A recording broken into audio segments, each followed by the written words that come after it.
I keep hearing these statements again and again. Uncle, I've planned things so well, but somehow things are not working out. Uncle, my dad, my mom was so good in the way they gave me wisdom, but somehow something got short circuited.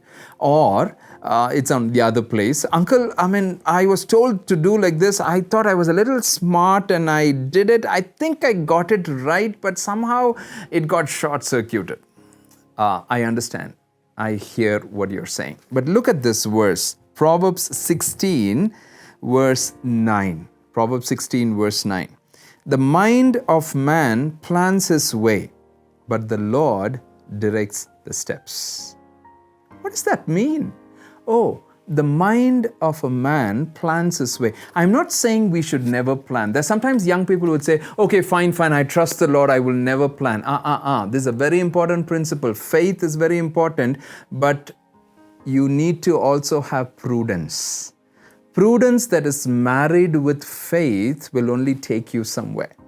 Sometimes we have blind faith, or sometimes we have a lot of prudence on how we have to do it. We have calculated, we have kind of dissected, we have done a lot of different things. I think prudence and faith have to be married together. Look at what this verse says. It says, the mind of man plans his way. We have to plan, I love that statement. I forgot who it is, John C. Maxwell, the leadership guru, or somebody who made that statement. He said, if you fail to plan, you plan to fail. If you fail to plan, you plan to fail. You have to plan. But see the equation here. The equation is slightly different. When you even plan, even put everything in planning and say, Lord, please, this is what the whole plan is and this is where I am going. I want you to just give me success. I want you to give me the tick mark and I want you to put that tag on me. That's what. No. Even when we plan, we come to the Lord and say, Lord, I leave the plan to your hands. I let go. This is what I have planned, and this is where I'm sensing you are leading me. But would you, even in this plan, lead me, guide me? Maybe I have to go from A. I have now made a plan from A to B to C to D. Maybe on the way you would ask me go from A to D, and maybe D to C, maybe C to E, maybe then to B. I don't know. That's what the verse says. The mind of man plans his way, but the Lord directs his steps.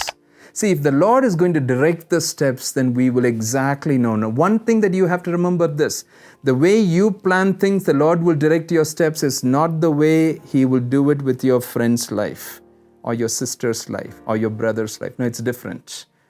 The man's mind plans his way, but the Lord directs the steps. If we can come to our Heavenly Father to direct our steps, oh my goodness, that's the best place to be in. But sometimes that's the insecurity, right? Oh my goodness, every step I have to depend on Him. I want to know what is going to happen next to 10 steps and it's easy for me. Yeah, I know. But the amount of trust, the amount of relationship, the amount of bonding that you will gain, the experience of your walk with your Heavenly Father in that journey of trusting Him step by step by step. Oh, it's an amazing, amazing journey. I love that old chorus. I heard it somewhere and I've taught that. It says, one step more, one step more. Give me faith for one step more. One step more, my Savior, one step more. Faith for one step more. I love that song. One step more. One step more. Not 10 steps more, not 20 steps more. One step more. Give me faith for one step more. Remember, your Heavenly Father loves you, not just so much. He loves you too much. Get to Him. Let Him lead you.